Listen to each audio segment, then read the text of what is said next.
close friends that I made at that first Roundup are some of my best mates today, and I think that's a credit to the Angus Youth Program and the Roundup program. It's the special connections that you make, and they hold you in very good stead for the future years. I think the biggest thing is your people skills, your skills to talk to people. I think that's something that I use every day. I deal with people every day. I think the best part of this event is providing not only youth who have had a background in the Australian beef industry, but those who haven't, with an avenue to be introduced to what showing cattle is about. And it's not just putting cattle in a ring, it's about that preparation. They learn about nutrition, about teamworking skills, and meeting heaps of people and like other competitors and people in the industry.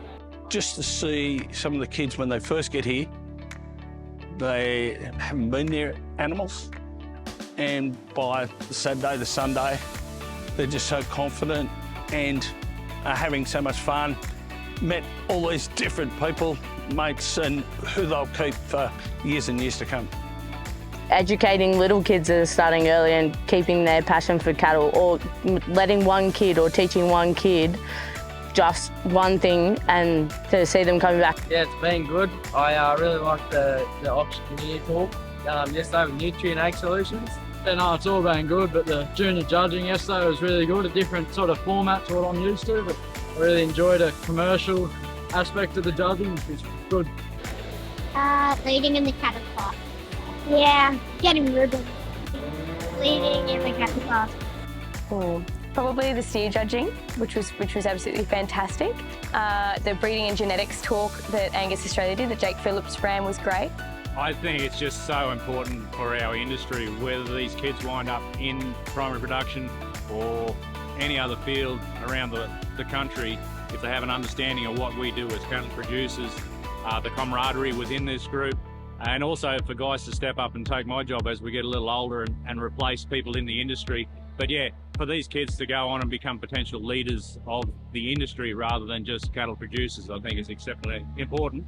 And the Angus guys do such a magnificent job of backgrounding the kids in that. But I think it's a good pathway for the young kids to learn confidence, especially with the junior judging and how to speak and meet new kids and meet new people that they don't know of. So from a parent's point of view, yeah, it's definitely a great thing for the kids to be involved in, because they just learn so many life skills that they don't learn at school that they can learn here. So yeah, no, I think it's a really good thing for them, and yeah, my kids having a ball. It's been great. And I guess just on that, like, it's not all about just showing cattle too, it's exposing them to the industry and so many facets of the industry, which is so important. And yeah, they've got opportunities to meet people pretty much everywhere throughout the supply chain and get into commercial insight too, and it's a really good way to get involved in the whole beef supply chain. I think it's given me so much, and Dad has seen the growth that I've gained out of it, and the connections, and we just want to keep giving back. I wouldn't be where I am in the industry if it wasn't for programs like these EFA shows. Yeah, I think they're the best thing for our industry and the youth is the future. It's getting those kids on board and getting them in there and doing stuff, you know, watching them fight for a job and, you know, I guess prompting them to do that, I suppose, you know. But you know, these kids are finding, they're meeting kids from, you know, middle of Victoria to, you know, Tamworth and you know, sometimes further up. And, you know, that's not something you can do at school or, you know, at sport. It's been really fun, and I've learned lots from everybody who's been helping me.